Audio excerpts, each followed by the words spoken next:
कुन्देन्दीवर सुन्दरावती बलो विज्ञानधामावुभो सौवाड्यो वर्धन विनो श्रुतिनुतो भूयि प्रविन्द प्रियो।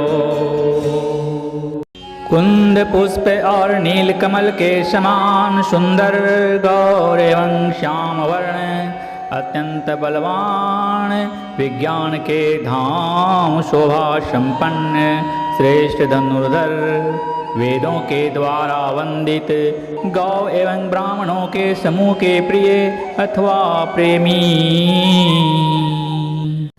माया मानुष रूपिणो रघुवरो सधर्मवर मोहितो सीतान्वेषं तत्परो पथिगतो भक्ति प्रदोतो हीनः।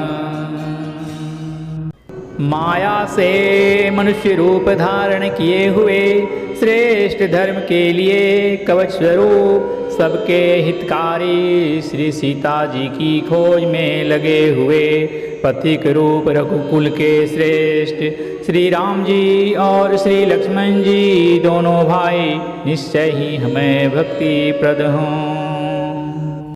ब्रह्माम्बोधि समुद्भवं कलिमल प्रध्वंसनं चाव्ययं श्रीमच्छं भूमुखेन्दु सुंदरवरे संशोभितं सर्वदा।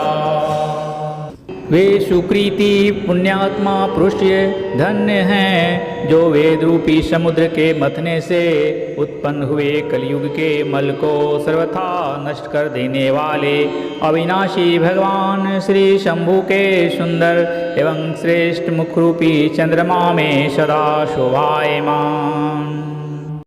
संसारामय भेषजं सुखकरं श्री जानकी जीवनं धन्यास्ते कृतिनः पिबन्ति सततं श्रीराम नामामृतम्। जन्म मरण रूपी रोग के औषध सबको सुख देने वाले और श्री जानकी जी के जीवन स्वरूप श्री राम नाम रूपी अमृत का निरंतर पान करते रहते हैं। मुक्ति जन्म मह जानी ज्ञान खान यग हानि करे जह बस संभ भवानी सो काशी से कसना। जहाँ श्री शिव पार्वती बसते हैं उस काशी को मुक्ति की जन्मभूमि ज्ञान की खान और पापों का नाश करने वाली जानकर उसका सेवन क्यों न किया जाए। जरत सकल सुर वृंद विषम गरल जय पान किए तेहि न भजसी मन मंद को कृपाल शंकर सरिस। जिस भीषण हलाहल विष से सब देवतागण जल रहे थे उसको जिन्होंने स्वयं पान कर लिया, रे मंद मन तू उन शंकर जी को क्यों नहीं भजता, उनके समान कृपालु और कौन है। आ गए चले बहुरी रघुराया ऋष्य मूक पर्वत निराया तह रह सचिव सहित सुग्रीवा आवत देखिए तुल बल सीवा।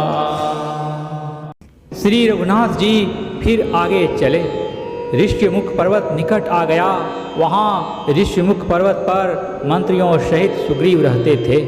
अतुलनीय बल की सीमा श्री रामचंद्र जी और लक्ष्मण जी को आते देखकर अति सवित क सुनु हनुमाना पुरुष जुगल बल रूप निधाना धरि बट रूप देखु तय जाई कहे सुजान जिय शयन बुझाई।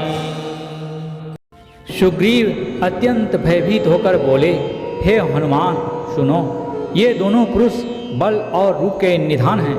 तुम ब्रह्मचारी का रूप धारण करके जाकर देखो, अपने हृदय में उनकी यथार्थ बात जानकर मुझे इशारे से समझाकर कह देना। पठे बाली हो मन मैला भागो तुरत तजो यह सैला विप्र रूप धरि कपित गयो माथ नाई पूछत अस भयो। यदि वे मन के मलिन बाली के भेजे हुए हों तो मैं तुरंत ही इस पर्वत को छोड़कर भाग जाऊं। यह सुनकर हनुमान जी ब्राह्मण का रूप धरकर वहां गए और मस्तक नवाकर इस प्रकार पूछने लगे। को तुम श्यामल गौर शरीरा, क्षत्रिय रूप फिरहूँ बनवीरा, कठिन भूमि कोमल पदगामी, कवन हेतु विचरहु बन स्वामी। हे वीर, सांवले और गोरे शरीर वाले आप कौन हैं जो क्षत्रिय के रूप में वन में फिर रहे हैं? हे स्वामी, कठोर भूमि पर कोमल चरणों से चलने वाले आप किस कारण वन में विचर रहे हैं? मृदुल मनोहर सुंदर गाता, सत दुसह बन आतप बाता, कि तुम तीनी देव मह को, नर नारायण की तुम दो। मन को हरण करने वाले आपके सुंदर कोमल अंग हैं और आप वन के दुसह धूप और वायु को सह रहे हैं। क्या आप ब्रह्मा, विष्णु, महेश इन तीन देवताओं में से कोई हैं या आप दोनों नर और नारायण हैं? जग कारण तारण भव भंजन धरणी भार, कि तुम अखिल भुवनपति लिंग मनुज अवतार। अथवा आप जगत के मूल कारण और संपूर्ण लोकों के स्वामी स्वयं भगवान हैं, जिन्होंने लोगों को भवसागर से पार उतारने तथा पृथ्वी का भार नष्ट करने के लिए मनुष्य रूप में अवतार लिया है। श्यावर रामचंद्र की जय।